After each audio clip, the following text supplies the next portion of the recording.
భారతీయ సనాతన ధర్మం తాలూకు విశిష్టతను యోగా ద్వారా విశ్వవ్యాపితం చేసిన ఘనత ఆయన సొంతం.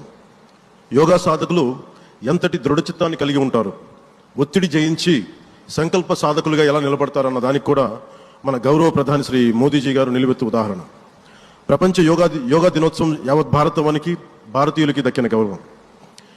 సరిగ్గా ఒక 2014లో అప్పుడే ఐక్యరాజ్య సమితిలో గౌరవ ప్రధానమంత్రి మోదీ గారు ప్రవేశపెట్టినప్పుడు దాదాపు 177 దేశాలు ఈ రెజల్యూషన్కి మద్దతు పలికినాయి.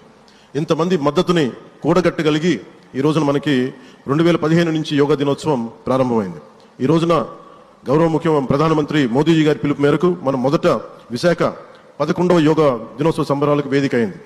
శ్రీ మోదీజీ గారి సమక్షంలో గౌరవ ముఖ్యమంత్రి వర్యులు శ్రీ చంద్రబాబు నాయుడు గారి కృషితో ప్రపంచ రికార్డుకు వేదికగా నిలిచింది. విశ్వనరులు మోదీజీ గారి పిలుపు మేరకు యోగా ఒక వన్ ఎర్త్ వన్ హెల్త్ ఈ ఆరోగ్యం థీమ్ని ఈ వేదిక నుంచి ప్రతి ఒక్కరూ ముందుకు తీసుకెళ్లాలని మనస్ఫూర్తిగా కోరుకుంటూ, ఇక్కడ ఆసీనులైన మీ అందరికీ ఇక్కడికి వచ్చేసిన ప్రతి ఒక్కరికి కూడా పేరు పేరున నా హృదయపూర్వక వందనాలు, నమస్కారాలు.